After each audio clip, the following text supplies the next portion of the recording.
Hi viewers, this is me Ribaha Imran and you're watching my YouTube channel. Viewers, आज हम बात करने जा रहे हैं सब कॉन्टिनेंट के मुगलिया दौर के हवाले से और जिसमें हम सबको पता है कि कई बादशाहों ने हुकूमत की और मुगलिया दौर के आखिरी बादशाह बहादुर शाह जफर रहे और जिसे ईस्ट इंडिया कंपनी ने अरेस्ट भी काफ़ी अरसा रखा। वो ना सिर्फ बादशाह रहे बल्कि एक मारूफ शायर थे। उनके शेर से हम आगाज़ करेंगे प्रोग्राम का। उम्र दराज मांग के लाए थे 4 दिन, दो आरजू में गुजर गए दो इंतजार में। तो इस हवाले से आज हम यानी कि मुगलिया दौर के हवाले से डिस्कस करने के लिए हमने पाकिस्तान और इंडिया से ज्वाइन किया है। पाकिस्तान से हमें ज्वाइन किया है डॉक्टर इश्तियाक अहमद साहब ने, इंडिया से हमें ज्वाइन किया है अभिषेक मिश्रा जी ने। आप दोनों का सर बहुत शुक्रिया कि आपने हमारे व्यूवर्स के लिए टाइम निकाला। बहुत बहुत शुक्रिया। पाकिस्तान से तो मैंने ज्वाइन नहीं किया। आप ये कह रही हैं कि मैं पाकिस्तानी होते हुए मैं तो इस वक्त गोवा इंडिया में हूँ, तो मैंने भी इंडिया से ज्वाइन किया है। और वैसे मैं स्वीडिश सिटीजन हूँ, लेकिन आई एम पाकिस्तानी ओरिजिन। ठीक है, तो पाकिस्तानी ठीक है। I represent the Pakistani here. और अभिषेक जी जो हैं वो हिंदुस्तान से हैं। ऐसे बिल्कुल। अभिषेक सर, आपका भी बेहद शुक्रिया कि आपने हमारे व्यूवर्स के लिए टाइम निकाला। आजकल हमारे पाकिस्तान से आपकी तरफ मेहमान आए हुए हैं डॉक्टर साहब, तो कैसा महसूस कर रहे हैं कि हमारे डॉक्टर साहब हिंदुस्तान में आए हुए हैं? सबसे पहले तो चूंकि सर एक प्रोफेसर हैं, हमारे टीचर भी हैं, और आज इंडिया में गुरु पूर्णिमा है, तो गुरुओं का बड़ा सम्मान किया जाता है। और शिक्षक होने के नाते मैं गुरुजी को और प्रोफेसर साहब को सादर नमन करता हूँ। Thank you sir, thank you आपके ब्लेसिंग्स के बहुत लिए। बहुत शुक्रिया।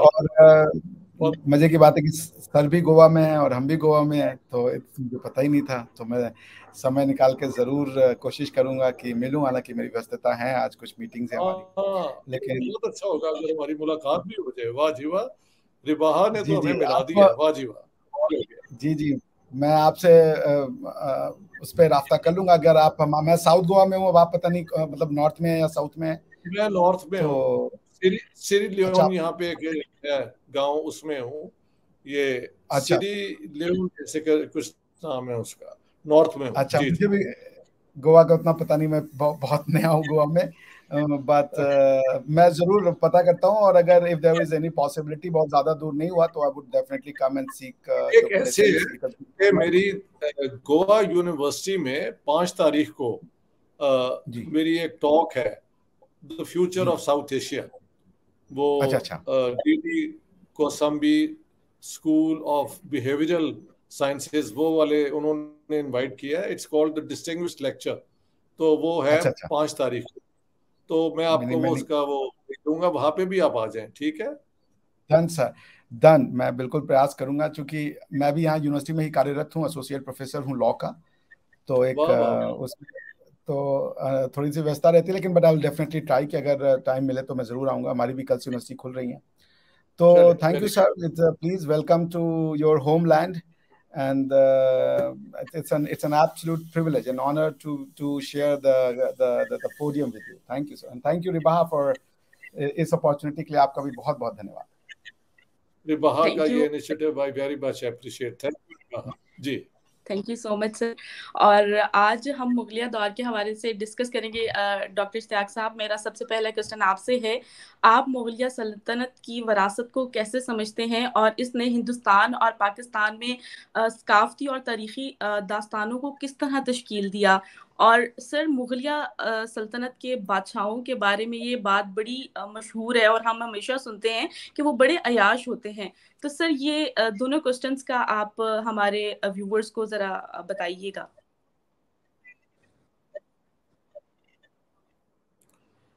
देखिए, मैं मुगलिया दौर का तो एक डीप स्कॉलर नहीं हूँ, लेकिन मेरी जनरल रीडिंग में मुगल पीरियड भी आता है, समझ गए ना।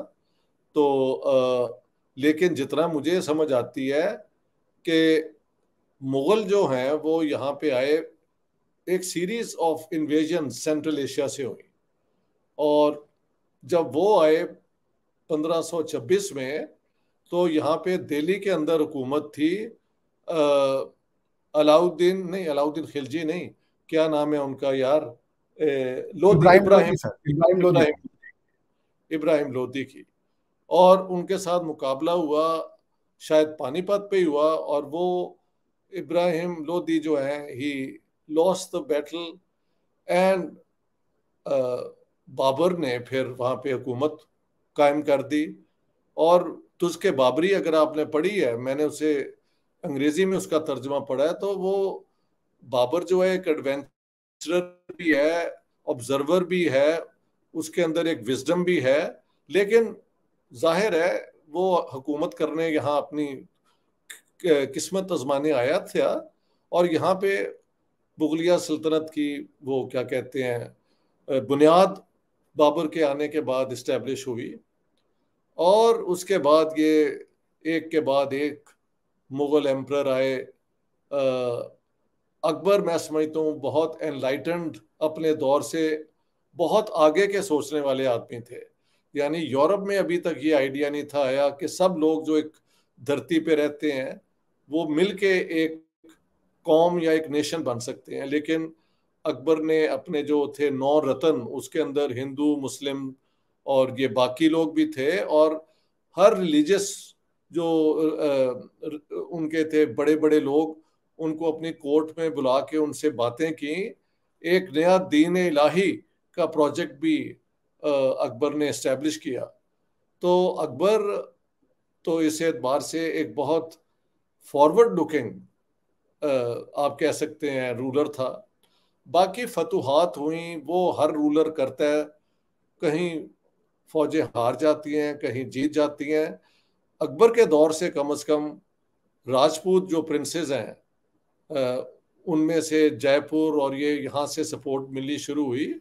और ये सपोर्ट अगर आप गिने कितने लोग सर्व कर रहे थे उस मुगल एम्पायर में, तो औरंगजेब के दौर में परसेंटेज वाइज ज्यादा राजपूत जो हैं वो सर्व कर रहे थे इंपीरियल आर्मी में। तो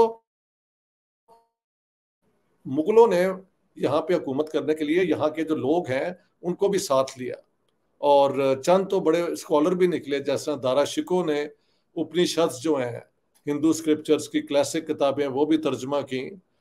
इनमें से कितने ये अयाश थे कितने नहीं थे, इस पे बहुत किस्से कहानियां बन चुकी हैं। और शायद बादशाह जो हैं उस दौर के वो अपना हरम कायम करना अपनी प्रेस्टीज का हिस्सा समझते थे, तो वो भी बात सही है। तो जनरली आप ये कह सकते हैं कि आर्किटेक्चरल जो कंट्रीब्यूशन है मुगलों की वो बहुत ज़्यादा है आज तक हिंदुस्तान के अंदर। और ये इल्ज़ाम कि उन्होंने यहाँ के जो लोग थे उन पे सिर्फ जुल्म किया है वो बेबुनियाद है, क्योंकि हमने तो ये देखा है कि जब तक मुगल या मुस्लिम रूल ख़त्म हुआ है तो सिर्फ 19% लोग जो हैं यहाँ कन्वर्ट हुए थे टू इस्लाम। और जब अंग्रेज ईस्ट इंडिया कंपनी के बाद ब्रिटिश दौर आया है तो बाय द टाइम 1941 के सेंसस में मुसलमानों की परसेंटेज सिर्फ 24.9% हुई थी। यानी 5% जो है वो अंग्रेजों के आने के बाद लोग मुसलमान हुए, और उन 700-800 साल में 19% ही मुसलमान हुए। क्या उनको फोर्सबली कन्वर्ट किया गया या कुछ ने खुद ही उसको एक्सेप्ट कर लिया, इस पे बेतहाशा किताबें लिखी गई हैं, और मुझे यकीन है कि अभी शेख जी जो हैं उनकी अपना ओपिनियन होगा। तो इट्स अ मिक्स स्टोरी। मेरे जो दोस्त हैं हरबंस मुखिया, वो उस दौर के मुगल दौर के बहुत बड़े स्कॉलर हैं, मैंने उनको भी पढ़ा है। तो इस किस्म की मेरे समझ आती है। और सो दैट्स इट, इनिशियली तो मैं यही कहूँगा। सही हो गया सर। अभिषेक सर, मेरा आपसे भी सेम यही क्वेश्चन है, आपकी क्या राय है इस हवाले से? Thank you Riva ji. Professor Ishtaq ने बहुत अच्छी वो बातें करी। देखिए, मुगल इंडिया का पार्ट है, इस पे तो हम में से किसी को कोई डाउट ही नहीं है कि एक इंडियन हिस्ट्री का पार्ट है। मगर जो हमारी शिकायतें हैं वो ये है कि मुगलों ने भारत को बनाया या भारत को भारत क्या होता है ये पहचान दी, ये एक बड़ी जाती है लोकल लोगों के ऊपर। अगर आप बाबरनामा को ही पढ़ लें तो बाबरनामा ने अपनी किताब में लिखा है, वो मैं आपको कोट कर देता हूँ, और पेज नंबर है 35। जो उसका अनुवादक है वो बेवरीज है, बाबरनामा किताब है, मैं उसको इंग्लिश में पढ़ रहा हूँ। Hindustan is a country of few charms, is a country of few charms. ये ट्रांसलेशन है. Its people have no good looks, of social intercourse, paying and receiving visits there is none, of genius capacity none. यानी कि यहाँ के लोगों को कुछ नहीं आता, देखने में भद्दे लोग हैं, इनको पेमेंट का तरीका नहीं आता. In handicraft and work there is no form of symmetry, method और क्वालिटी. इनको कुछ बनाने नहीं आता, इनको कुछ मतलब आप समझ सकते हैं वो करने नहीं आता. They are no good horses, no good dogs, no grapes, no musk melons और फर्स्ट रेट फ्रूट्स. यहाँ पे अच्छे फल भी नहीं उगते. No ice cold water, no ice और no cold water. No good bread or cooked food in the bazaars, no hot baths, no colleges, no candles, torches and candlesticks, no colleges. Anyways, peasants and people of low standing go about naked. आप समझ रहे हैं? This is what he perceived of India. So कोई बड़ी बात नहीं लगती है कि जो अपने को मुगलों का वंशज मानते हैं भारतवर्ष में, वो ये कहते हैं कि यहाँ पे किसी को कुछ पता ही नहीं है कि हमने लाल किला नहीं बनाया होता, ताजमहल नहीं बनाया होता, तो तुम्हारे पास कुछ नहीं थे. आप हिंदुस्तान के साउथ में और नॉर्थ में चले जाएं, आपको ऐसे टेम्पल्स मिलेंगे जो कि मतलब मीटरों ऊपर हैं, बिना किसी सीमेंट के बनाए गए हैं. पत्थरों को काट करके, बिना कहीं पत्थर लाए हुए पहाड़ों को काट के मंदिर बना दिया. ऐसी आर्किटेक्चर मिलेगी. But the contempt Babur had for the local people. वो कह रहे हैं यहाँ के लोग नंगे रहते हैं, यहाँ पे कोई फल नहीं मिलता, यहाँ पे किसी को कुछ नहीं आता. So this those who consider themselves as a inheritor, वो ये बातें करते हैं कि भारत जो जीरो दिया दुनिया को, भारत ने आयुर्वेदा दिया, योगा दिया, भारत ने इतना कुछ दिया. और भारत में तक्षशिला, नालंदा जैसी यूनिवर्सिटी थी जो अलाउद्दीन खिलजी ने बर्न की थी. The man had absolute no idea about it. उसको इंडिया के बारे में कुछ पता ही नहीं था. वो अपने किताब में हिंदुस्तान को यूं डिस्क्राइब कर रहा है. सर कुछ कहना चाहते हैं? मैं चुप हो जाता हूँ. Sir please. मैं इस पे ऊपर कमेंट करना चाहता हूँ कि ये किताब जब लिखी गई तो Babur is coming from Fergana, जहाँ पे, और काबुल, जहाँ पे जो फल उनको पसंद थे वो बहुत उगते थे या वो उनको एंजॉय करते थे. और यहाँ आके जो उनका इनिशियल इम्प्रेशन है वो शायद हर्टफुल ज़रूर है, ये मुझे समझ आती है. और लेकिन ये तो सब ने ऐसे ही किया होगा ना, जो भी बाहर से आए थे. अब यहाँ पे एक झूठी थ्योरी है कि जो यहाँ से लोग माइग्रेशन करके बाहर गए हैं. Everybody knows. अभी आपको मैं देता हूँ, वो है पेरी मोहन की किताब आई है जिसमें उसने शो किया कि किस तरह throughout history there is no Aryan invasion, but Aryan migration जो है it predates the Mughals and the Greeks by several 100 years, millennium actually. और वो लोग जब यहाँ पे आए, उन्होंने यहाँ के जो लोग थे उनको भी बड़ा वो नेगेटिवली डिस्क्राइब किया है.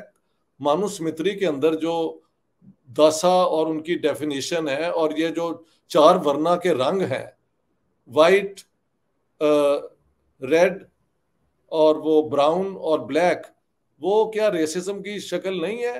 तो मैं सिर्फ आपको काउंटर करने के लिए कि ये सारा जो बाहर से आता है और जो कॉन्कर कर जाता है, वो जो लोग हार जाते हैं उनको इस तरह ही ट्रीट करते हैं. जैसे white man when they came to Latin America, तो वहां के लोगों को उन्होंने निस्तो नाबूद उनका कर दिया. There is no local tribes left in much of Latin America and North America. बस हैंडफुल रह गए हैं.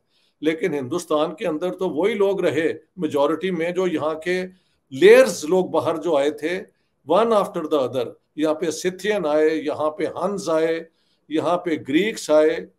और आने वाला जो है, जो देखता है, बाद में जो बाबर ने अपने बेटों को कहा है कि यहाँ के लोगों को साथ लेके हुकूमत करनी है, वरना और कोई तरीका नहीं यहाँ हुकूमत करने का. तो उसकी किताब का इनिशियल इम्प्रेशन जो है, उसकी बुनियाद पे एक रंजिश पैदा करना इज अंडरस्टैंडेबल. लेकिन अगर आप तारीख के पीछे जाएं, every conqueror must believe that he is superior to the people he has defeated. ये एक, वरना कोई आता ही नहीं बाहर से हमला करने. भैया ये जरा थोड़ा सा इसमें मेच्योरिटी की जरूरत है. और ये इसका मैं जवाब देना कि अगर 700 साल में बाबर से पहले शुरू कर जाए ना, और आखिर तक सिर्फ इन 19% आप जाके सेंसस रिकॉर्ड देख लो, had converted to इस्लाम, तो उन्होंने जो यहाँ का सिस्टम लोगों का होगा उसको टॉलरेट किया जब तक कि उनके खिलाफ बगावत नहीं हुई। That's how we should look in the past. Hurtful चीजें तो बहुत होती हैं। मैकॉले ने यहाँ आके कहा कि इन लोगों का जो इल्म है धर्मशाला का और मदरसों का बिल्कुल बेकार है, इनको वेस्टर्न एजुकेशन दो तब ये आगे बढ़े। एक हद तक उसने सच सच भी कहा। ये जो मॉडर्न इंडिया बना है वो जीरो का, यार वो ये बात सुनो, ये बच्चों वाली बातें हैं कि इंडिया ने जीरो दिया तो दुनिया में मैथमेटिक्स तरक्की किया। Good, that is true. तो इतने 100 साल बाहर से जो लोग आके हुकूमत करके यहाँ पे हुकूमत करते रहे, तो फिर इस सोसाइटी की क्या कमजोरियां थी कि handful of people could come and dominate the society here. इसके ऊपर वाजपेयी साहब की एक पूरी वीडियो है, आप देख लें। आई थिंक सर कि वो उन्होंने बराबर जाके बोले, काबुल तो में, I would like to counter. आपने बहुत क्वेश्चन पूछ लिए, सो लेट मी आल्सो। हाँ नहीं, मैंने आपको पूरी बात कर लेने देना, क्योंकि आपने शुरू वहां से किया है जहां पे एक मुझे लगता है कि बजाय एक न्यूट्रल पोजीशन लेने के, जो कि आपको पूरी साइकोलॉजी समझनी पड़ती है कि when somebody comes and conquers the people, that narrative is part of the story he has to tell. But in the 300-400 years when they ruled, at the end of the time Bahadur Shah Zafar को मंगल पांडे और इन सब ने अपना emperor क्यों माना? ये भी आप इसका जवाब दें मुझे। चलें अब आप बोलें। हाँ जी। देखिए, मुझे आई शैल बी वेरी ऑनेस्ट, मतलब सर का बेसिक आर्ग्यूमेंट क्या है कि मनुस्मृति में क्यों गए और वर्ण व्यवस्था में क्या गया। आई एम प्रीटी श्योर कि सर ने इनको पढ़ा नहीं है, तो मैं इन पे डिबेट नहीं करूंगा। ये अब आप कहें कि पढ़ा नहीं है, बात सुने, मैंने अच्छी तरह पढ़ा है, मेरी कई किताबों के अंदर उसके ऊपर रेफरेंस भी है, ये आप प्लीज ना कहें। हाँ सर, मैं आपसे देखिए, ये रिबहा को मैंने वार्न कर दिया था कि ऐसा डिबेट ना करें कि हम दोनों में झगड़ा हो जाए। We should look for the common ground. अगर आप डिनाई करना शुरू कर देंगे, मसलन बाबर की इस पेज को मैंने डिफेंड नहीं किया, मैंने एक्सप्लेन किया है इस बाबर का जो उसका ऑब्जर्वेशन है यहाँ का। मैंने कहा आपने कास्ट सिस्टम किस बुक से आता है या वर्ण सिस्टम की शुरुआत किस किताब से होती है, आप मुझे कुछ बता दें। मैं ये कहता हूँ कि ब्राह्मण की डेफिनेशन क्या दी गई, आप ये बता दें। आपने सांख्य दर्शन में जो ऋग्वेद में पौरुष का कॉन्सेप्ट है कि पौरुष के सहस्त्र हाथ है, सहस्त्रपैद हैं, और वहां से जो वर्ण सिस्टम आया कि उसके मुख से ब्राह्मण का जन्म हुआ, छाती से, इसका सांख्य दर्शन और उपनिषदों ने भारत में इसका क्या इंटरप्रिटेशन दिया, कृपया आप ये बता दें सर। आप बताएं क्या इंटरप्रिटेशन है? What should be the interpretation if not a hierarchy? जो मुंह से निकला है वो सुपीरियर है, जो पाँव में है वो इंफीरियर है। What is the mystery about it? What's the mystery about it? There's a lot of mystery. वो पाँव में है, वो जो पाँव में होगा वो हकीर होगा ना। कैसे होगा सर? आप ये तो आपकी कंस्ट्रक्शन है ना कि अगर कोई चीज का 4 चीज दी है तो आपने उसमें हायरार्की मान ली। मैं आपको कहता हूँ international court of justice ICJ article 38 जाके आप पढ़े, उसमें सोर्सेज ऑफ लॉ दिए हुए हैं। First source is customary first source is treaty law, then customary international law, then comes the other law. So the point there. What is the point there? The point that it is said that none of them are hierarchy, none of them are superior or inferior. They all keep their independent positions. Just because there are 4 things, उसकी ये आवश्यकता नहीं है कि उनमें फिर hierarchy हो कि एक बड़ा एक छोटा है।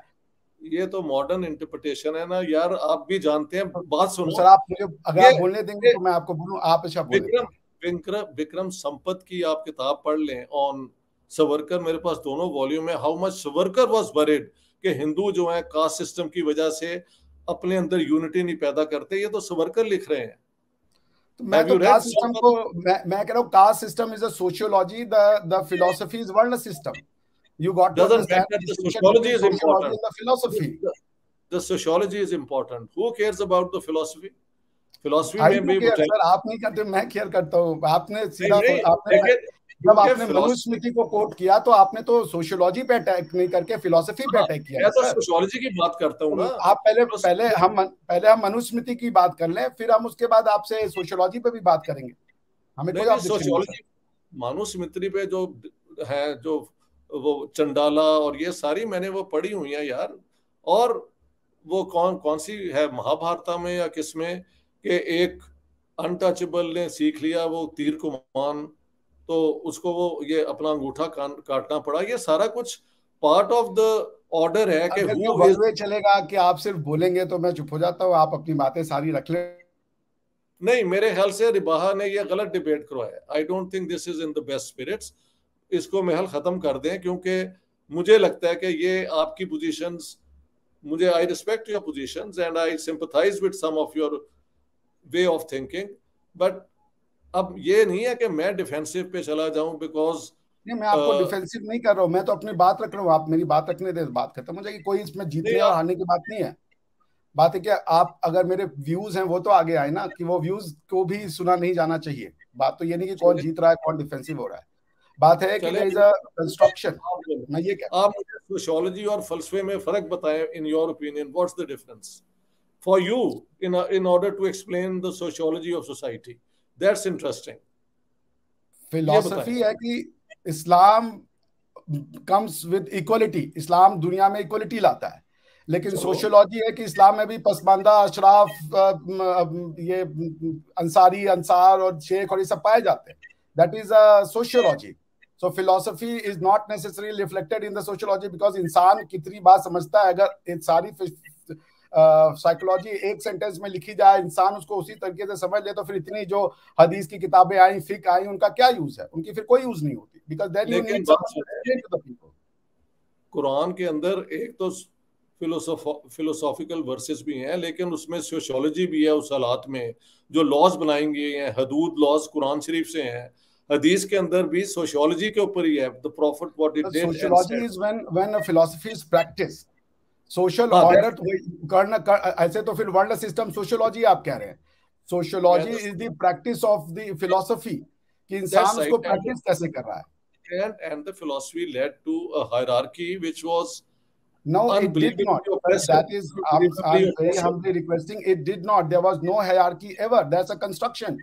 सांख्य दर्शन अगर आप पढ़ें, जिन्होंने उपनिषदों में उन्होंने कहा कि जब क्रिएटर जो है उसने जब एक क्रिएशन की, अपनी क्रिएशन को बढ़ाने, क्योंकि ये तो बड़ा हास्यास्पद लगता है कि जो क्रिएटर है उसके 100 मुख हैं, उसके 1000 मुख हैं, 1000 पाद हैं और 1000 हाथ है। ये तो एक जमाने की बात है, वो प्री हिस्ट्री की बात है, वो मिथोलॉजी की बात है।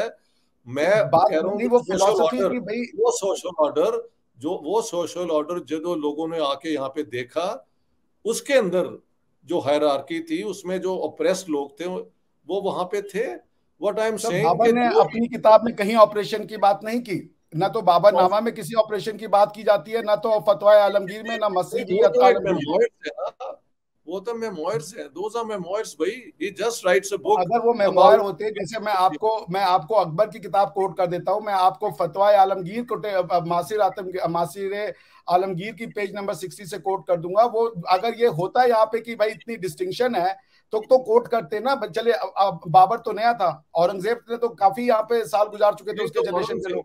Aurangzeb doesn't fit into Aurangzeb तो कह रहा है ये तो वो है, नॉन बिलीवर्स है, ये काफिर हैं। मैंने तो अकबर का नाम लिया, औरंगजेब को तो मैंने एग्जांपल नहीं दिया। I was going to give example of the deviation from the pattern जहां पे सबको लेके चला जाए। औरंगजेब ने जब ये किया तो मैं ये कह रहा हूँ कि हमारी इतनी सी बात है, मैं ये कह रहा हूँ कि Mughals were part of the India, पर टू से दैट कि उन्होंने हमें कुछ सिखाया, वो जब उनके लोग एक भी, आप इनकी किसी भी किताब को पढ़ लें, बाद के ऑथर्स क्या लिख रहे हैं वो मेरा मतलब नहीं है, मैं डेरिवेटिव बुक उसको सोर्स नहीं बनाता। पॉइंट ये है कि आप हमें हमारे बारे में कौन बताएगा? हम खुद बताएंगे या कोई दूसरा वर्जन जो आके बता देगा वही सही है? जैसे बताएंगे, आप खुद भी बताएंगे, बिल्कुल जी। हमारी आपसे बड़ी हम्बल सी रिक्वेस्ट ये है सर, मैं ये कह रहा हूं कि कास्ट सिस्टम जो वर्ल्ड सिस्टम था उसमें कोई हायरार्की नहीं थी। जस्ट बिकॉज 4 चीजें दी हुई हैं इसका मतलब नहीं होता कि हायरार्की है। कि पैर, भगवान का पैर कैसे गंदा हो जाएगा? जो भगवान है, जो क्रिएटर है, क्या उसका पैर गंदा होता है? ये हम माने उसी वर्ष का। इसी तरीके से जो है ना वो हमारे फंडामेंटलिस्ट हैं, they can interpret Islam as a philosophy. यानी कुरान के अंदर एक आयत है कि if you kill one human being you kill all humanity, ये भी है। और कुछ वर्सेस जो ये फंडामेंटलिस्ट हैं वो बने इजराइल के लिए था, वो बहुत लिमिटेड कंटेक्स्ट में है, मैंने उस वर्स को पढ़ा, दैट वाज फॉर बने इजराइल। चलो जो भी है, मेरा मतलब है आज के जो ये फंडामेंटलिस्ट हैं वो तो उसको लेके आगे चलते हैं, आईएसएस और ये सारे। सो मेरा मतलब है कि आपके लिटरेचर में जो एक पुराना पीरियड है, वैदिक पीरियड, उसके अंदर वाकई शायद कास्ट इस तरह नहीं है। लेकिन सर, जब ये मैं आपसे वही कह रहा हूँ कि वर्ण system was a system of the division of your actions, not of the human beings. बाद में इसको ह्यूमन बीइंग्स में बनाया गया। It became so and then Yes, it that is lasted. the wrong caste system तो मैं अभोर करता हूँ। Anyone saying I am a Brahmin must be abhorred. कोई अपने आप को जन्म के आधार पे अगर ब्राह्मण क्लेम कर रहा है, that person should have no place in the society. But the point is that कि बात सुनो, आजकल की शादी देख लो, कौन किससे करता है, तुम्हें पता लग जाएगा कि it's all on the basis of birth.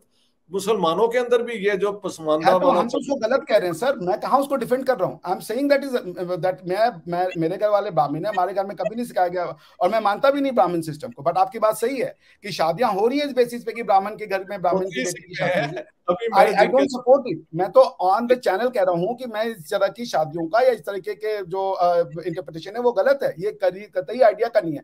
But मेरी बात समझिए जी, मैं वेदों में या कोई भी जो फिलॉसफी दी गई, because ultimately it pervades in the social order, वो इंसान की नहीं थी, वो थी गुण और कर्म की। दैट मीन्स धार्मिक वो डिवीजन था। जैसे आज आप स्टेट की परिकल्पना करते हैं तो स्टेट में जो डिवीजन ऑफ और पावर है जिससे कि अल्टीमेटली स्टेट क्रिएट होता है, वो क्या है कि भाई लॉ मेकिंग को डिवाइड कर दो, लॉ इन्फोर्समेंट को डिवाइड कर दो और लॉ आपकी ये बात एक्सेप्ट कर ली कि उस जमाने में जिस फलसफे से बनाया गया वो डिवीजन ऑफ लेबर की सूरत थी, लेकिन ओवर हिस्ट्री जो जिस तरह उसकी प्रैक्टिस हुई वो बहुत ऑप्रेसिव थी।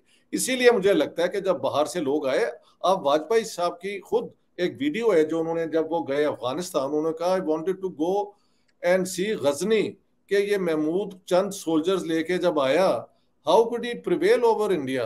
तो उनका वहां पे वो आप जरूर देख लें, और वो एक बहुत पढ़े लिखे आदमी थे। मैं यही कह रहा हूं, तो मैं बाबर को डिफेंड नहीं कर रहा, ना मैं किसी और को कह रहा हूं, मैं कह रहा हूं it has to be a story told with all honesty. बहुत अच्छा उन्होंने किया, बिल्कुल गलत है, बहुत बुरा किया, ये भी गलत है, हकीकत को आगे लाना चाहिए, ये मैं कह रहा हूं। हमारा पॉइंट, हम लोग ये नहीं कह रहे, या मैं मेरे जैसे स्कॉलर्स ये नहीं कह रहे कि Mughals have no place in the history, but to say that कि इंडिया का कॉन्स्टिट्यूशन मुगलों ने किया। और जैसे आपने कहा कि बाबर से पहले लोगों को ये पता, मतलब कई लोग ऐसा कहते हैं कि अकबर से पहले यहाँ पे मल्टी जो एथनिसिटी या मल्टी जो कल्चरल का आइडिया नहीं था। इंडिया शुरू से कल्चरल रहा। इंडिया के लोगों ने कभी अपने आप को किसी रिलीजन या कल्चर से नहीं डिफाइन किया। जैसे आप अगर शूद्र का भी डेफिनेशन देखें तो वो होता है जन्मना जायते शूद्र संस्कारात द्विज उच्यते। दैट मींस कि आप एवरीवन इज, ये आपके मनुस्मृति को कह रहा हूं कि एवरीवन इज बोर्न शूद्र, वो अपने कर्म से फिर वो आगे बढ़ता है। मैं बात क्या कह रहा हूं कि इन लोगों ने जैसे अब आप काश से अगर काम से बढ़ता, तो मेरे ख्याल से हिंदू मजहब को मैंने स्टडी किया है, लोगों को किया है, जितना इसमें लर्निंग की कैपेसिटी है, मेरी जो वेलकम हो रही है सिर्फ इसलिए कि मेरे इल्म की वो इज्जत करते हैं। ये आपकी बहुत बड़ी स्ट्रेंथ है, ये बहुत बड़ी स्ट्रेंथ है, मैं इसको मानता हूं। मैं कहता हूं जो सोशल ऑर्डर आया उसके अंदर उसको प्रैक्टिस करने के लिए ये बिलीफ बन गया होगा ना कि these people must clean the latrines and do all this because that is what they are born to do. मैं तो ये कह रहा हूं कि जब ये एक एटीट्यूड बन जाता है तो हर सोसाइटी के अंदर अगर ये चीजें हैं, उनको बदलना जो है वो इम्पोर्टेंट है। मुगलों ने वो बदलने की थ्योरी कौन लेके आए? मुगल्स के पास तो काफिर को तो वो इंसान मानने को तैयार नहीं थे, वो तो कहते दे आर वर्स्ट क्रिएचर्स। तो अगर ये कहे कि औरंगजेब और अकबर जो कि लोकल पॉपुलेशन को काफिर कह रहे हैं और कह रहे हैं इनको जीने का हक नहीं है, उन्होंने तो उनके साथ रह से भी वो छीन लिया। Also I think you are indulging in rhetoric. मुगलों के 9 जो रतन थे, बीरबल और ये सारे, और जो उनके राजपूत जो उनके लिए जंग जाके लड़ते थे, how do you explain that? Because कि इंडियन कम्युनिटी में या इंडियन फिलोसफी में मेरा तेरा की भावना नहीं है। हमारी फिलोसफी है अहम निजम पर्वती की, सारी दुनिया ही हमारी है। मैं बात कर रहा हूँ why did not the Muslims, because they did not consider them outsider. वो सबको, अब चूंकि वो जब इंडिया में आ गए, उन्होंने कॉन्क्वेस्ट से जीता, वो लोग उनको अपना ही समझे कि भाई एक फेयर मींस ऑफ वॉर था, वो जीत गए, हो गया। वो काफिर का जो वो है एक थ्रेट बट आपके अंदर क्वेश्चन भी ये नहीं है, वाली क्वेश्चन ये है कि क्या मिलिट्स मुगलों ने भारत को अपनाया, उन्होंने भारत की संस्कृति अपनाई, भारत की भाषा को अपनाया, भारत की किसी भी प्रैक्टिस को अपनाया? भारतीय लोगों ने उनको अपनाया। There was a reverse acceptance of the Mughals, but the Mughal did not. Akbar नहीं, ने, मैं उन्होंने बहुत इज्जत करता हूं अकबर की, Akbar is a great leader, but Akbar ने इलाहाबाद, प्रयागराज का नाम इलाहाबाद कर दिया। क्या मेरा मतलब है, अकबर ने आके यहाँ के जो लर्नेड लोग थे, बल्कि I have read scholars saying कि Akbar actually went to the Indian जो ब्राह्मण है कि हम भी, आप मुझे एक्सेप्ट कर लें एंड वी क्रिएट दीन इलाही। वो तो एक मजहब बनाना चाहता था। आप किस काफर कुफर के चक्कर में पड़े हुए हैं यार? डोंट यू अंडरस्टैंड मैं कि he was sir, creating a वो न्यू जो लिखा रिलीजन मैं तो वो पढ़ रहा हूँ, बेस्ड ऑन उसने है राजस्थान में जाके कई मंदिरों को तोड़वाया, आप पढ़ लें उसके बाद उसकी वो, मैं ये नहीं कह रहा यार। हूँ सर। कहीं जंग उन्होंने जाके मेहदवी उसको भी नहीं मारा। वो जौनपुरी जो था, जो टक्कर लेता था उसको बादशाह हमेशा डिफीट करता है। Why do you pick up such examples? जब तो मैं आप कह क्या रहा हूँ कि चाहते हैं उनकी कि जो हमारी कल्चर, और अगर मैं आज पाकिस्तान में जीत जाता है भारत, और जाके वहां के जो लोकल प्रैक्टिसेस है मस्जिदों को तोड़ दे और वहां पे मंदिर बना दे अपनी जगह, और आप कहेंगे कि ये जीत गया, ये सही जगह, इनको अपना मान लो? और यहाँ पे आपके ये it's very well known, David Easton को पढ़ो मियाँ। वो कहते हैं कि यहाँ पे रिवाज था कि दो राज्यों में जब वो होता था मुकाबला, जो हार जाता था वो उसके मंदिर को गिरा देता था, उसमें सारी दौलत ले लेता था और अपना मंदिर बनाता था। तो ये मंदिर के अंदर क्योंकि दौलत होती थी, एक वजह लूटने की उसकी ये भी थी। और आपको मैं बताऊं, व्हेन द ये Anglican Christians came to Ireland, उन्होंने वहां पे उनकी अपना चर्चेस के अंदर घोड़े खड़े किए हैं। This is how a conqueror always tries to humiliate the people. लेकिन रंजीत सिंह ने जब लाहौर कैप्चर किया है, तो बादशाही मस्जिद को भी उसने वहां पे अस्तबल थोड़ी देर के लिए इस्तेमाल किया। फिर इन exactly, order that's what I am to, saying. आपको कभी एक इंडियन रूलर नहीं मिलेगा जो जाके दूसरों के धर्म के निशानों को तोड़े। शिवाजी भी जब हमारे यहाँ के जो किसी मुस्लिम शासक की लड़की पकड़ के लाई गई थी, उन्होंने कहा ये हमारी बहन है, इसको वापस करो। बट अगर आप ये ये डिनाई कर रहे हैं सर कि यहाँ की औरतों को नहीं, किसी मैं ये अरब के डिनाई नहीं हरम में कर बाजार में नहीं बेचा गया, तो नहीं, ये मैं थोड़ी सी जाती है, मेरा ये कहना है बात सर। सुनो, मैं तो डिनाई नहीं कर रहा। मैंने कहा जब भी ये किसी ने किया है तो वो एक एक्टिविटी है which has to be exactly, condemned. बस। That's right. I have no defense for the wrongs done. I ji have ji ji, no defense हमारा भी, for any wrong done. हमारा भी यही है भाई। वी तो बस ठीक मुगल्स है। हैव कम टू इंडिया, वो यहाँ रहे हैं 250 साल, तो उसका तो एक हिस्ट्री में पार्ट होगा। मगर ये कहना कि मुगल इज इंडिया, ये नहीं है। जैसे आप बाबरे, ये आप वो कह रहा है, सारी किताबों में। जिसने कहा है ना कि मुगल इज इंडिया, वो बेवकूफ है। क्योंकि इंडिया की हिस्ट्री तो मंजो दाड़ो से शुरू होती है, हड़प्पा से शुरू होती है। वो प्री हिस्ट्री है, वो तो एक्सकवेशंस के बाद सारा ढूंढा गया। लेकिन अशोका का दौर हम सब जानते हैं, मौर्य जो थे उनको रूल, वो सारा हमने पढ़ा हुआ है। अब जाके ये सूडो इंटेलेक्चुअल जो हैं वो दोनों तरफ हिस्टोरिकल कॉन्टिन्यूटी को तोड़ रहे हैं। और Ashoka, when I went to school in Pakistan, was celebrated as a great seer, जो के सारे लोगों को उसने किया। और बड़े अच्छे रूलर हुए हैं, कई हुए हैं। पोरस ने जो जंग की, पोरस, वो लोग अपने, मैंने, Porus is the hero not Alexander. ये लाहौर में मेरे घर के पास नहीं, ड्रामा होता रहा मेरे स्कूलों के मेरे अंदर। कहने का तो मतलब है sir, Porus has been the Alexander भी लोकल हीरो। हीरो है, अब पोरस भी, ढूंढ रहे हैं। मैं ये कह रहा हूँ अलेक्जेंडर भी हीरो है, पोरस भी हीरो है। कोई 1 to 1 करने की जरूरत नहीं है, बात फैक्ट्स को एस्टैब्लिश करने की। चलो मैं अच्छी ये कह बात रहा है, हूँ अच्छी बात है। कि भारत का जो निर्माण है सर, वो चूंकि एक जो दूसरी साइड के जो लोग हैं, मैं किसी को स्टूडियो नहीं कहने, सारे इंटेलेक्चुअल अपनी तरीके से देख रहे हैं, लेकिन वो ये कह रहे हैं कि भारत का निर्माण तलवार से हुआ। भारत में जो है वो विविधताएं जो हैं वो किसी अकबर की देन नहीं है सर। भारत शुरू से विविध, क्योंकि ये कल्चर से बना हुआ देश है, किसी ने भारत को बनाने के लिए तलवार नहीं उठाई। हमारी जो भारत बात की सुनो, फिलॉसफी, तो हम जो ये कहते हैं कि अगर आप इंडिया की कंस्ट्रक्शन या कॉन्स्टिट्यूशन को बेसिस बनाते हैं कि विक्ट्री, पॉलिटिकल जो पावर का सोर्स है वो कोई कॉन्क्वेस्ट है, तो वो हम डिनाई करते हैं। हम ये नहीं डिनाई नहीं करते कि कौन, मुगल हमारे यहाँ नहीं भाई आए। तो अभिषेक जी ये बताएं, क्या इंडियन कॉन्स्टिट्यूशन में कॉन्क्वेस्ट की बुनियाद पे इंडियन कॉन्स्टिट्यूशन बनी है? I have never seen that. What do you mean? तो आप ये नहीं, इंडिया इंडियन की जो कॉन्स्टिट्यूशन आज है की क्या? फिर तो आपको कॉन्स्टिट्यूशन, ये बता रहा, इंडियन 1950 वाला जो कॉन्स्टिट्यूशन है ये तो एक सीरीज ऑफ कॉन्स्टिट्यूशन का एक पार्ट है।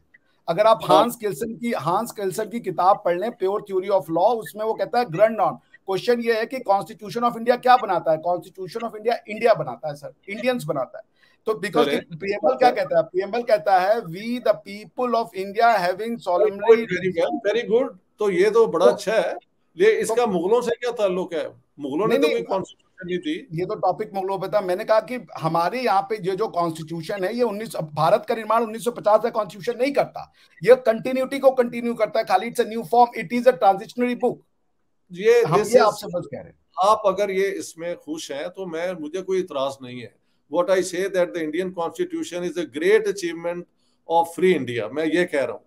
अगर आप उसको कहते हैं कि वो पहले से था और अब दोबारा रिवाइव हो गया, you are welcome to do that, I have no objection. I am saying the present Indian constitution is the best framework for treating everybody fairly and equally. मैं तो ये कह रहा हूं।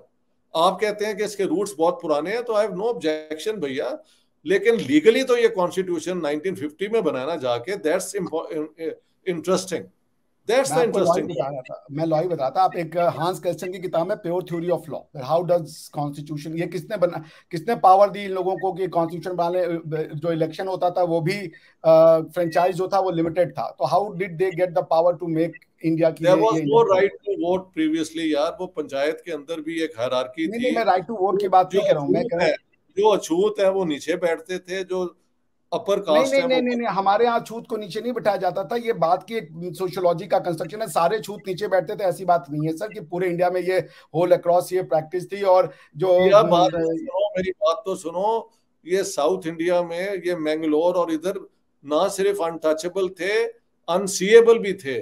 जो यस अगर सर, अनटचेबल अनसीएबल होंगे, मैं इसको डिनाई नहीं कर रहा, बट तो फिर अनटचेबल किस किताब में नहीं है सर? आप अगर इवन इस्लाम को पढ़ लें तो वो कहता है कि जो मुस्लिम्स नहीं हैं और जो मुशरिक हैं और जो काफिर हैं वो तो इंसान, वो तो सबसे बदतरीन मखलूक हैं, वो तो कीड़े मकोड़े हैं। अनटचेबिलिटी कहाँ नहीं है? मतलब अगर एक किताब आपको नहीं, ये डायरेक्ट कह रही है कि मैं आप इससे बात दोस्ती इसलिए ही मैं ना कर रहा करो। हूँ, बात सुने तो, नहीं मैं तो इस्लामिक स्टेट की जो इस किस्म की बातें हैं, कभी मुझे सुना सपोर्ट करते हुए, नहीं नेवर। नहीं नहीं, मैं मैं आपकी बात नहीं कर रहा सर, मैं बहुत बात आपकी नहीं कर, बहुत मैं कह रहा बुजुर्ग है। हूँ untouchability is a part of Indian philosophy नहीं है, ये इंडियन सोशियोलॉजी में आ गया। मगर कई किताबों में सोशियोलॉजी, तो untouchability part of philosophy and sociology दोनों है। अगर आपको ये मना किया जा रहा है कि आप किसी काफिर से दोस्ती ना करो, इससे बड़ी अनटचेबिलिटी क्या होगी?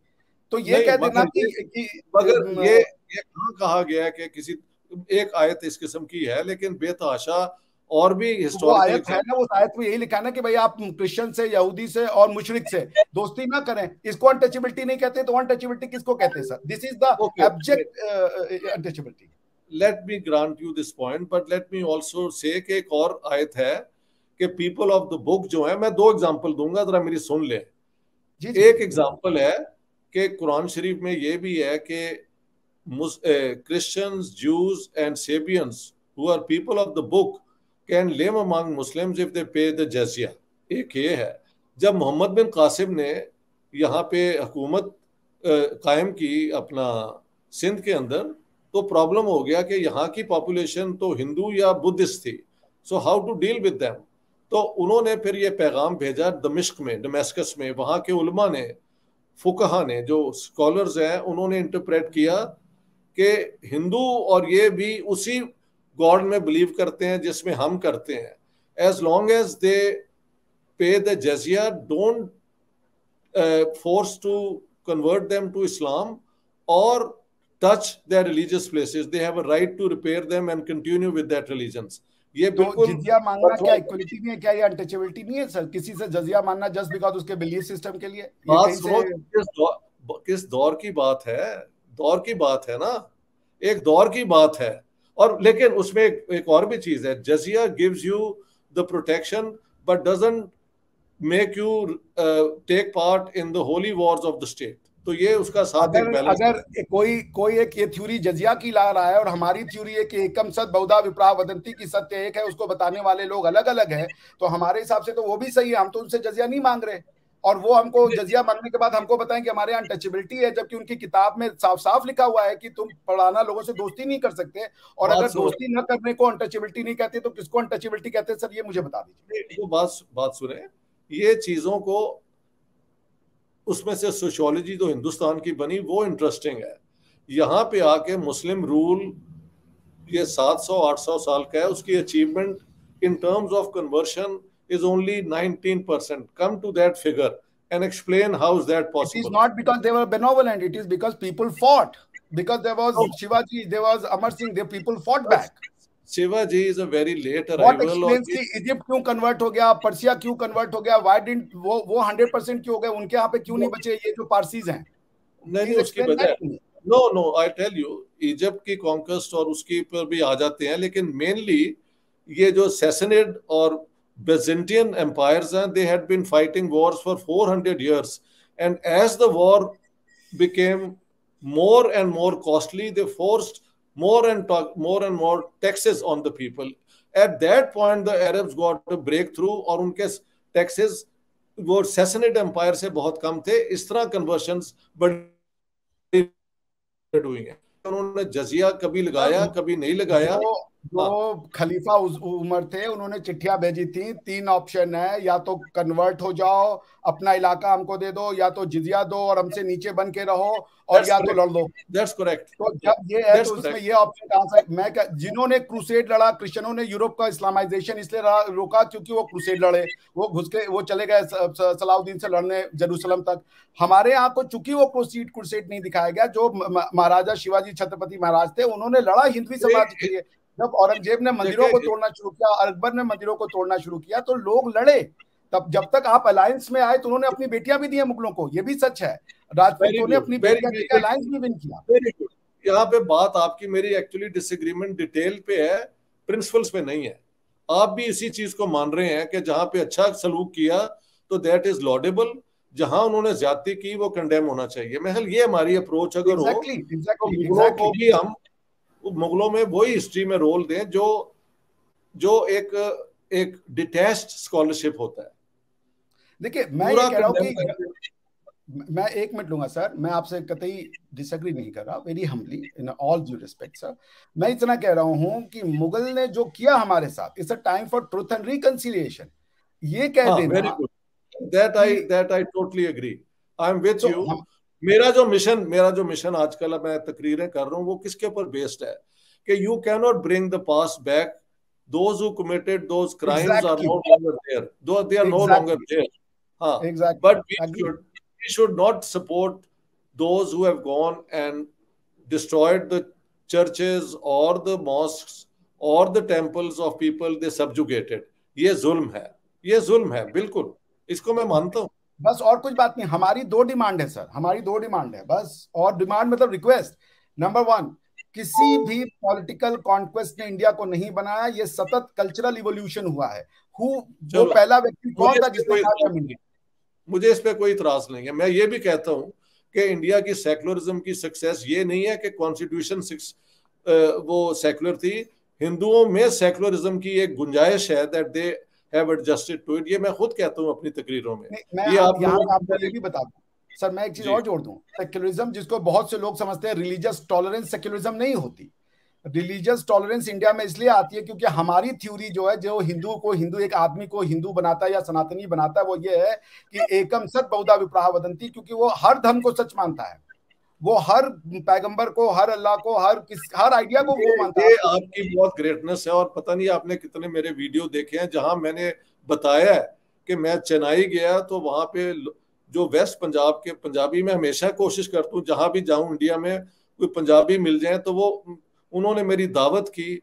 बाद में वो एक जो है मुझे ले गए अपने गुरुजी के पास, तो वो गुरुजी सिंधी थे उनके, लेकिन जब मैंने वहां पे देखा ना उनकी पीरों की शजरा, तो हाईएस्ट उन्होंने शेख अब्दुल कादर जिलानी जो 11वीं शरीफ वाले पीर हैं मुसलमानों के, उनको बनाया हुआ था। ये हिंदुइज्म की बहुत ब्यूटी है, दे recognize and accept people who have learning and who have knowledge। ये आप लोगों के कल्चर की बहुत बड़ी स्ट्रेंथ है। और एक वजह, I think you are right, the people held on to their faith because this is how they looked upon life. ये आप लोगों की बहुत रेजिलियंस है, I am there to appreciate that. सिर्फ मेरा आपसे ये है कि आप ये इतना अग्रेसिव हो कि अब पूरे मुगलों को और उसको सिर्फ वो क्या कहते हैं डीमोनाइज ना करें, वो भी ज्यादती है।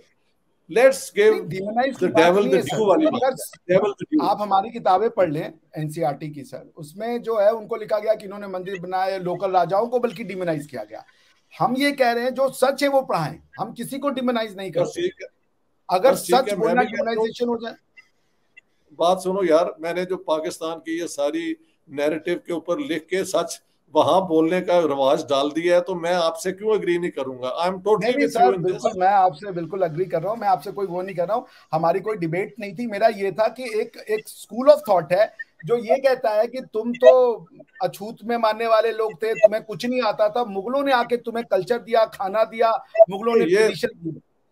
ये जो हमारी लड़ाई है ये उसके खिलाफ है। We are not fighting Mughals per se. मुगलों ने यहाँ के सीखा कि मौसीकी की क्या ब्यूटी है, कितने राग रागनी हैं, उन्होंने अपने अपने कोर्ट्स में बड़े बड़े सिंगर पैटर्नाइज किए और ये रिवाज बन गया। सो मैं तो कहता हूँ यहाँ पे जो भी आया यहाँ का होके रह गया, मैं तो ये कह रहा हूँ। नहीं, हम भी यही कह रहे हैं। हम कह रहे हैं, हम जैसे आप एक बात बताए सर, मुगल अपने हैं, अंग्रेज अपने क्यों नहीं है, ये मुझे आज तक समझ में नहीं आया। Mughal are our. ना मैं तो कहता हूँ अंग्रेजों ने आके हमें जो है ना एक फ्रीडम के लिए पूरे लोगों को तैयार किया। ट्रेजेडी ये है कि वो फ्रीडम स्ट्रगल दो हिस्सों में टूट गया। मैं तो अंग्रेजों ने हमें वो आइडियाज दिए, the right to be represented, the right to be elected, right to vote, लेकिन they wanted to do that as long as they were ruling. जाते हुए उन्होंने इस इलाके को तोड़ दिया। मेरी तो ये पोजीशन है सर। यहाँ पे वही है, क्योंकि हमारी हिस्ट्री को नहीं बताया गया। देखो आपको एक और किस्सा सुना दूं फिलोसॉफिकल। हाँ जी अभिषेक जी। हाँ जी सर, जी सर। वो लेबनीज फिलोसफर थे अपना खलील जिब्रान। I know. हाँ, वो कहते हैं कि एक दिन बैरूत के अंदर दो दोस्त मिले जो एक ही गांव से थे, 25 साल के बाद मिले। उनमें से एक जो था वो डाई हार्ड कम्युनिस्ट हो गया था और दूसरा जो था वो 5 वक्त का नमाजी था। लेकिन देवर, सुन रहे हैं मेरी बात? जी सर, जी सर। वो कहते हैं कि वो जब मिले 25 साल के बाद, बाय दैट टाइम विलेज में वो इकट्ठे खेलते थे। जब मुलाकात हुई तो one of them had become a die hard communist party का मेंबर था और दूसरा 5 वक्त का नमाजी मुसलमान। तो after 25 years when they met in Beirut, शाम के खाने के बाद they started giving each others arguments, एक कम्युनिज्म के हक में, एक इस्लाम के हक में। सुबह जब 4 बजे ना तो दोनों को घर जाना पड़ा। तो जब देवर पार्टिंग तो सुबह की अजान हो रही थी। हाँ जी। तो जो कम्युनिस्ट था वो पहले जाते जाते वापस आके he went into the mosque, और जो 5 वक्त का नमाजी था वो जब अजान हो रही थी वो मस्जिद में जाते जाते ही वेंट होम। तो होता ये है कि दोनों जब आर्ग्यूमेंट्स आती हैं ना तो आप एक दूसरे से भी सीख लेते हैं कोई ना कोई पॉइंट। ये मैं कह रहा हूँ, an argument leads to both sides learning. ये है, this is the moral of the story. ठीक है? Yes yes, sometimes it's also self learning. Yes, दोनों लोग सीखते हैं, कई बार आप भी सीखते हो, अच्छा ये भी एक पॉसिबिलिटी है। Yes sir. सो मैं इसको वाइंड अप करूंगा, आपका ज्यादा समय नहीं लूंगा, कि मैं जो हमारी बात भी आनी चाहिए, क्योंकि हमें डिमोनाइज किया गया कुछ स्कॉलर्स के द्वारा for being us in order to justify others, किसी फॉरेन रूल को। ठीक है, ये हमारा पॉइंट है। हम ये नहीं कह रहे हमारे में कमियां नहीं थी। We had thousands of problems, हमारी सोशियोलॉजी में प्रॉब्लम थी, लेकिन ये कहना कि सामने वाला कुछ ऐसा लेके आया जो वो हमको दे देता और हम बेहतर हो जाते, ये हम कब तक ही नहीं मानते। क्योंकि हमारी फिलॉसफी और हमारी जो बाकी चीजें थी वो बहुत बेहतर थी, और उसी चीज के लिए हम लड़ देंगे। भाई आप हमें हमारा संस्थान दे कि हम इंडिया को किसी ने नहीं बनाया, इंडिया कल्चरल इवोल्यूशन व्यवस्था से बना है। जी सर। लेकिन आप इसको ऐसे एक्सटेंड क्यों नहीं कर देते कि मान लिया कि हिंदुस्तान का बहुत डीप कल्चर था, बहुत रिच कल्चर था, लेकिन जो बाहर से आए उन्होंने भी उसके अंदर कुछ ना कुछ कंट्रीब्यूशन की, तो ये इस तरह ही इंडिया जो है इवॉल्व हो रहा है। उसमें बाहर से आने वाले भी हिंदुस्तानी हो गए। मैं ये कह रहा हूँ, ये कहना कि सिर्फ बाहर से हुए ये गलत होगा। सर नहीं, बिल्कुल मैं सहमत हूँ भाई। अंग्रेजी हमारी भाषा, आज अंग्रेजी के दम पे हम गूगल के हेड बने बैठे हैं, तो अंग्रेजों ने भी हमें दिया। हम ये नहीं कह रहे कि हमें कुछ नहीं दिया, लेकिन एक तरफ से ये सिखाया जाता बिरयानी तुमको वो दिए, पुलाव वो दिए, ब्रेड तुमको वो दिए, आलू परवल की सब्जी चोखा सब बनाना वही सिखाया, तुमको कुछ नहीं आता था। नहीं नहीं, जो ये कहते हैं वो बदतमीज लोग हैं और उनको कोई इल्म नहीं है।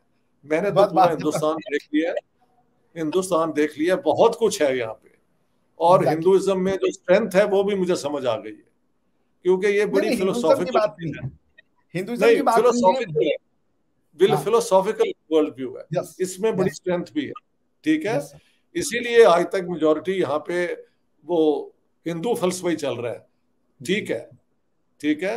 तो हम तो कहते हैं सबको साथ लेके चलो, सबका विकास, सबका वो क्या है जो यही तो हम शुरू से कहते आए हैं, एकम सर बहुधा विप्रा वदंती। मैं आपको एक बड़ा अच्छा वो बताता हूँ सर, जो एटलीस्ट मैं जिसको मानता हूँ, ये है अयम निजः परोवेति गणना लघु चेतसाम उदार चरिता नाम तु वसुधैव कुटुंबकम।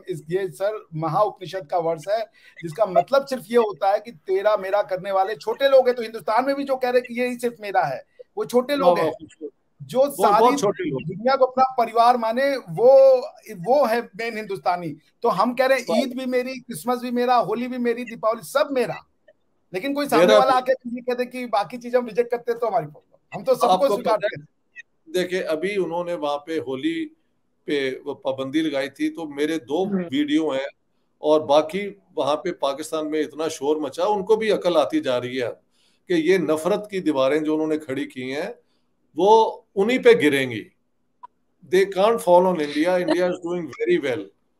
बल्कि पाकिस्तान के बेस्ट इंटरेस्ट में है कि इन सब चीजों को छोड़ के यहाँ की सिविलाइजेशन के अंदर जो उन्होंने अपना एक चलो मुल्क बना लिया है, वो लेकिन हमारे रूट्स तो सारे एक ही है ना। मैं इसके ऊपर एम्फेसिस देता हूँ कि पॉलिटिकल सेपरेटिज्म तो हम भी मानते हैं, कल्चरल सेपरेटिज्म क्यों करना? लस्सी यार पंजाब में इधर वाली लस्सी हिंदी है, इंडिया ने उधर वाली पाकिस्तानी है, कल्चरली एक है, पॉलिटिकली डिफरेंट है। आज से कोई 15 साल पहले आया हुआ था पाकिस्तान, तो मेरे चचा के घर ही उनकी ग्रेट ग्रैंड डॉटर की शादी थी। तो जब ढोलकी शुरू हुई तो वहां पे वो दुल्हन बनती हैं नसीबों वालियां लता गा रही थी। तो मैंने अपने चचा को कहा, हमारे बाकी रिश्तेदार भी बैठे थे, मैं क्या चाचा जी लता तो ਤੁਹਾਡੇ ਘਰ ਚ ਵੜ ਗਈ, ਹੁਣ ਤੁਸੀਂ ਕੀ करोगे? कि लता तो आपके घर में पहुंच गई, अब क्या करेंगे? तो कल्चर डिवाइड नहीं हो सकता, कल्चर यूनाइट कर। जी, we are culturally one, politically divided, that's what my philosophy for India Pakistan. History में ये वेव्स आते हैं, कोई फर्क नहीं पड़ता। बुनियाद है इंसानियत। Exactly ultimately everything is humanity, इंसानियत से बड़ा कुछ। वाह यार, बहुत मजा आया आपसे बात करने का। And रिफा, I am grateful you brought us together. मुझे तो बहुत मजा आया, क्योंकि हमारी बेसिकली कोई डिसएग्रीमेंट नहीं है। Good people can always agree with, जिनका कॉन्शियंस क्लियर है ना, वो हमेशा अग्री कर सकते हैं। So that's the strength of it. ठीक है, thank you so much sir. और अभिषेक सर, आपका भी शुक्रिया। आपका फोन नंबर लेके मैं कांटेक्ट करता हूं सर आपको। हाँ, जरूर जरूर, यू आर मोस्ट वेलकम। ठीक है, ओके जी, all the best, all the best. Sir बहुत शुक्रिया। अभिषेक सर, आपका भी बहुत शुक्रिया। प्रोग्राम का एंड भी मैं एक शेर से करना चाहूंगी, ये चमन यूं ही रहेगा और हजारों बुलबुलें आएंगे, अपनी अपनी बोलियां सब बोल के उड़ जाएंगे। व्यूअर्स, प्रोग्राम बहुत पसंद आया होगा आपको। इस डिबेट को हमारे साथ एंड तक आपने जुड़े रहे, उसके लिए बहुत शुक्रिया। और बड़े ही खूबसूरत पर्सनालिटीज़ ने आज हमें टाइम दिया, उसके लिए भी इनका भी बहुत शुक्रिया कि जो है इन्होंने अपने ज़ाती राय से, अपने एक्सपीरियंस से हमें जो है आगाह किया, और काफ़ी चीज़ें जो है वो क्लियरिटी की तरफ गई। तो आप दोनों का बहुत शुक्रिया। व्यूअर्स, चैनल को सब्सक्राइब करें, वीडियो को लाइक करें, शेयर करें, हमें दें इजाज़त। Thank you so much.